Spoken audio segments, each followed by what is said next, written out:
আসসালামু আলাইকুম প্রিয় ভাই ও বোনেরা, আপনারা সবাই কেমন আছেন? আশা করি আল্লাহর অশেষ রহমতে সবাই ভালোই আছেন।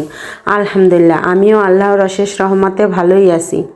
আজকে আমি আলু শাক রান্না করব, শাকের কালার সবুজ রেখে।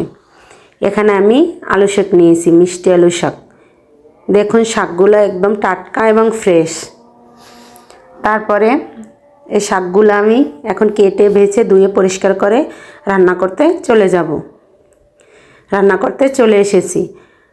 আমি একটা পাতিল গরম করে নিয়ে তার ভিতরে পরিমাণ মতন তেল দিয়ে দিয়েছি। তেলটা গরম হয়ে যাওয়ার পর এখানে আমি কুচানো পেঁয়াজ আর কাঁচামরিচ দিয়ে দিয়েছি।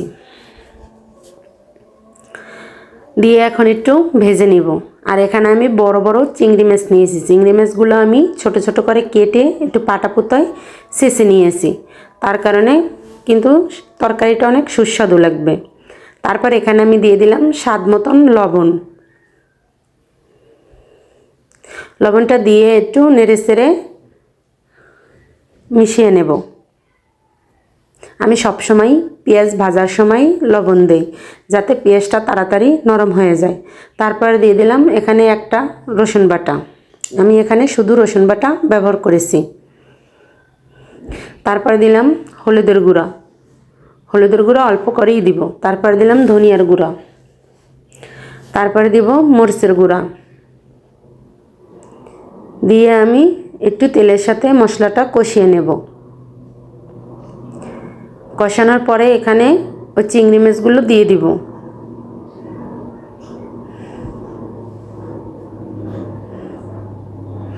দিয়ে একটু কষিয়ে তারপরে একটু পানি দিয়ে ভালো করে কষিয়ে নেব। সবসময় তো ফ্রাই প্যানেই রান্না করি, আজকে একটু পাতিলে রান্না করলাম। মাঝে মধ্যে পাতিলেও রান্না করা লাগে, সব কিছুতেই রান্না করা লাগে। যে সকল ভাই বোনরা আমার ভিডিওটি দেখেন এবং লাইক, সাবস্ক্রাইব, কমেন্ট করেন, তাদেরকে অন্তরের অন্তঃস্থল থেকে অসংখ্য অসংখ্য ধন্যবাদ ও অনেক অনেক দোয়া। তারপর এখানে আমি দেশি ছোটো আলু দিয়ে দিলাম। ছোটো আলুগুলোর আমি আর খোসা ছাড়িয়ে নিইনি, আমি খোসা সহই রেখেছি। এই আলুগুলো খেতে কিন্তু অনেক মজা হয়। এখন আমি ভালো করে মশলার সঙ্গে কষিয়ে নেব।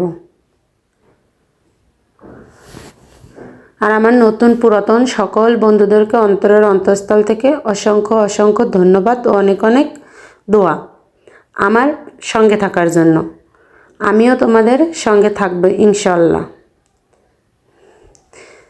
তারপর আলুটা কষিয়ে নিয়ে এখন আমি ঝোলের জন্য পানি দিয়ে দিলাম। তারপর আমি শাকগুলো দিয়ে দিব।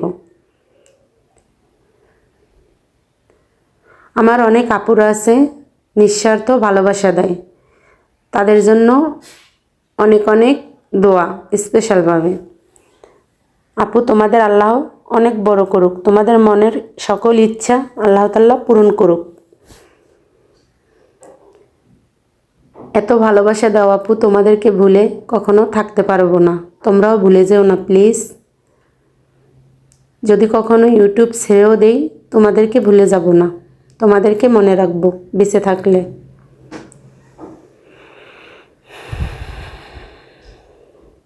আর আমিও তোমাদের সঙ্গে আছি আপু। তারপর দেখুন শাকটা একটু মজে যাওয়ার পরে এখন আমি শাকটা নেড়ে চেড়ে দিব। এভাবে রান্না করলে কিন্তু শাকের কালারটা একটু নষ্ট হবে না। আর এই আলু শাকে প্রচুর পরিমাণ আয়রন, ভিটামিন, তার জন্য শাকটা আমাদের শরীরের পক্ষে খুবই উপকারী। আর এভাবে চিংড়ি মাছ দিয়ে যে কোনো শাক রান্না করলেই খেতে কিন্তু অনেক মজা হয়। তারপর একটু নেড়ে চেড়ে দিয়ে আবারও আমি একটু ঢেকে রান্না করব, সিদ্ধ হওয়া পর্যন্ত অপেক্ষা করব। যে শাকটা সিদ্ধ হওয়ার পর চলে এসেছি। দেখুন শাকটা কতটুক হয়ে গিয়েছে। এখন আমি খুন্তির সাহায্যে একটু ভেঙে দেব আলুগুলো, তাহলে কিন্তু খেতে আরও মজা হবে। আর আমি আর ঝোল টানাবো না, এরকমেরই রাখবো। আপনারা চাইলে এই শাকটা শুকনো শুকনো ভাজি করতে পারেন, আমার কাছে এই ঝোলটাই মজা হয়। আমি আরও একদিন খেয়েছিলাম, কিন্তু আপনাদের কাছে শেয়ার করি নি, মজা হয়েছিল অনেক। তারপর ভাবলাম যে আজকে শেয়ার করি। আর আমার ভিডিওটি যদি কোনো নতুন বন্ধুদের কাছে ভালো লেগে থাকে তাহলে চাইলেই আমার চ্যানেলটি সাবস্ক্রাইব করে পাশে থাকা অল বাটনটি বাজিয়ে রেখে দিতে পারে। আমি কোনো ভিডিও ছাড়ার সঙ্গে সঙ্গে আপনাদের কাছে নোটিফিকেশন চলে যাবে। তারপরে দেখুন মাশাআল্লাহ আমার শাকটার কালারটা কত সুন্দর হয়েছে, আর এটা খেতে কিন্তু দুর্দান্ত ছিল। আপনারাও একদিন এভাবে রান্না করে খাবেন। আবার দেখা হবে নতুন একটা রান্নার ভিডিও নিয়ে। ততক্ষণ সবাই সুস্থ থাকুন, ভালো থাকুন। সকলের পরিবারের জন্য দোয়া রেখে আজকের মতন আল্লাহ হাফেজ।